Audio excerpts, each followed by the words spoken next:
On to part 2 of my video. अच्छा, हमने reversal को कंसिडर नहीं किया। देखो, when we talked about the non depolarising agents जो कि प्राइमरीली कंपेरेटिव एंटागनिस्ट हैं, how would you overcome the blockade? It's pretty easy. If you can increase the concentration of the actual agonist at the synapse, automatically the antagonism would be lifted. One way of doing that is by giving choline esterase. ठीक है, जैसे कि पायरिडोस्टिग्मीन है या neostigmine है, ये inhibit करते हैं उस एंजाइम को जो कि नॉर्मली एसिटाइलकोलिन को ब्रेक डाउन करता है एट द साइनैप्स। तो ऑटोमेटिकली लेवल्स बढ़ते हैं and this would overcome the blockade. This is very important. जो बात एमसीक्यू पॉइंट ऑफ व्यू से इंपॉर्टेंट है कि अगर आपने एक डिपोलराइजिंग एजेंट इस्तेमाल किया जैसे कि succinylcholine and you are unaware of the pharmacokinetic and dynamic, और उसको रिवर्स करने के लिए आपने गलती से कोलिन एस्टरेज इनहिबिटर दे दिए हैं, तो इससे instead of the blockade getting overcome it would basically get worse. उसकी क्या वजह है? पहले ही सक्सिनाइलकोलिन ने एक कम्प्लेक्स बनाया हुआ है रिसेप्टर के साथ, जिसकी वजह से receptor is maintained at the depolarise state. अब आपने एक्चुअल एगनिस्ट को भी इन्हांस कर दिया, उसने भी आकर बाइंड कर लिया है रिसेप्टर्स के साथ before repolarisation can be achieved. तो फर्दर वो sustained state of depolarisation sustain हो रही है and the block is getting worse. So you're not supposed to give the cholinesterase inhibitors during the phase 1 of depolarizing agent blockade. phase 2 में क्योंकि desensitization हो जाती है तो तब cholinesterase inhibitors quite effective हैं because तब receptors कम है, so you give more of the agonist to sort of compensate for the reduction in the number of receptors. ये important बात है। दूसरी बात है, ऑफन टाइम्स हमारे पास जो नॉन डिपोलराइजिंग एजेंट्स हैं ना, their side effects have to do with the fact कि they're going to act on sites other than the neuromuscular junction. I previously stated कि एसिटाइलकोलिन रिसेप्टर्स सिर्फ सोमैटिक नर्वस सिस्टम में नहीं होते, autonomic nervous system पर भी होते हैं, including the receptors located with in the autonomic ganglia.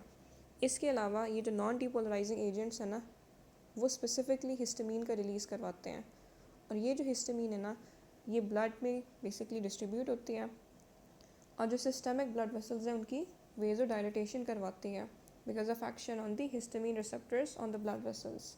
इसकी वजह से सिस्टमिक वेजो डायलिटेशन होती है लीडिंग टू हाइपोटेंशन।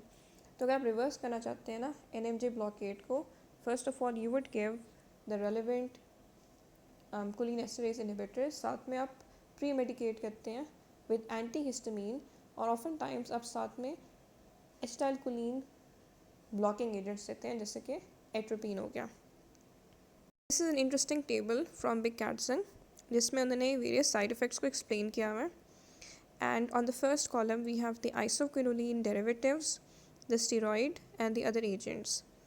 देखिए इंपॉर्टेंट बात क्या है, एट्राक्यूरियम का कोई ऑटोनॉमिक गैंग्लिया पर इफेक्ट नहीं है और ना ही कोई डायरेक्ट इफेक्ट है on the cardiac receptors. Heart में भी मस्करेनिक रिसेप्टर्स हैं जिनका प्राइमरी न्यूरोट्रांसमीटर एसिटाइलकोलिन है, ठीक है। एंड बेयर इन माइंड कि ये जो एजेंट्स हैं ये एंटागनिस्ट हैं at the acetylcholine receptors, but atracurium does increase the histamine ever so little. अब बात करते हैं सिस एट्राक्यूरियम की, जो कि बहुत बेस्ट है बिकॉज उसमें हिस्टामीन रिलीज वाला प्रॉब्लम उतना भी नहीं है जितना कि एट्राक्यूरियम का था। Now let's talk about tubercularine which has the potential to be quite annoying. एक तो ये काफ़ी ज़्यादा हिस्टामीन रिलीज़ करवाता है, तो tubercularine देने से पहले it is always a good idea to premedicate with some antihistamine, पहली बात। सेकेंडरीली ये ऑटोनॉमिक गैंग्लिया पर लोकेटेड निकोटीनिक रिसेप्टर्स को वीकली ब्लॉक करता है, तो अगर आपने लो लेवल्स में ट्यूबरक्यूलिन दी है तो it's not a problem, but जब लार्ज डोजेस देते हैं तो गैंग्लियोनिक ब्लॉकेड भी करवा सकता है, and this is an important MCQ। आगे स्टेरॉइड डेरिवेटिव्स में पैन क्यूरोनियम है, एंड पैन क्यूरोनियम का ये जो मेन प्रॉब्लम है ना वो ये है कि वो कार्डियक मस्करेनिक रिसेप्टर्स को मॉडरेटली ब्लॉक करता है। ब्लॉक ही करेगा ना कंपेटिटिव एंटागनिस्ट जो है। देखो we have sympathetic and parasympathetic influence on the heart. Parasympathetic influence की वजह से हार्ट रेट कम होता है, नेगेटिव आइनोट्रोपिक इफेक्ट है। जब आप पैन क्यूरोनियम को मॉडरेटली ब्लॉक करेंगे तो जो हार्ट रेट है वो मॉडरेटली बढ़ेगी, जो कार्डिक आउटपुट है वो भी मॉडरेटली बढ़ेगा, ठीक है। So that's not a good idea. अच्छा, जो इम्पॉर्टेंट बात है वो ये है कि rocuronium and vecuronium rocuronium and vecuronium have no effects on the CVS, लेकिन जो ट्यूबोक्यूरेनिन है और जो पैनक्यूरोनियम है they do have some effects on the CVS, although the modality of that effect is not the same. ये important है, ठीक है। इसके अलावा दे बेसिकली एक्सप्लेन्ड कि सक्सिनाइल कोलिन का क्या प्रॉब्लम है। एक तो सक्सिनाइल कोलिन ना स्टिमुलेट कर रहा है मस्कुलिनिक रिसेप्टर्स को for very obvious reasons, because जो मेथड ऑफ एक्शन है नॉन डिपोलराइजिंग और डिपोलराइजिंग एजेंट्स का डिफरेंट है। नॉन डिपोलराइजिंग कंपेटिटिवली एंटागनाइज करते हैं एसिटाइलकोलिन को, जबकि जो डिपोलराइजिंग एजेंट्स हैं वो रिजेंबल करते हैं एसिटाइलकोलिन को। सो वो दमसेल्व्स एक एगनिस्ट के तौर पर एक्ट कर रहे हैं, विद द वन डिफरेंस कि acetylcholine has limited duration of binding जबकि सक्सिनाइलकोलिन हैज़ अ प्रोलॉन्ग्ड। सो जाहिर सी बात है ये सक्सिनाइलकोलिन जाकर बाइंड कर जाएगा मस्कुलिनिक रिसेप्टर्स को, उनको एक्टिवेट करेगा, leading to stimulation of the heart and a decrease in the heart rate called bradycardia. This can be problematic especially in someone जिसमें आप एनेस्थीसिया दे रहे हैं। तो ऑफन टाइम्स आप एट्रोपिन का इस्तेमाल करते हैं या ग्लाइकोपाइरोलेट का इस्तेमाल करते हैं, ग्लाइकोपाइरोलेट का इस्तेमाल करते हैं इस इफ़ेक्ट को एमिलियोरेट करने के लिए, ठीक है। अच्छा, वाई? बिकॉज अगर सक्सिनाइलकोलिन ने ऐसी कोई बाइंडिंग की ना तो it can lead to some forms of arrhythmia, क्योंकि सक्सिनाइलकोलिन स्टिमुलेट कर रहा है मस्कुलिनिक रिसेप्टर्स को, स्पेशली अगर आपने सक्सिनाइलकोलिन को हेलोथेन के साथ दिया है, ठीक है।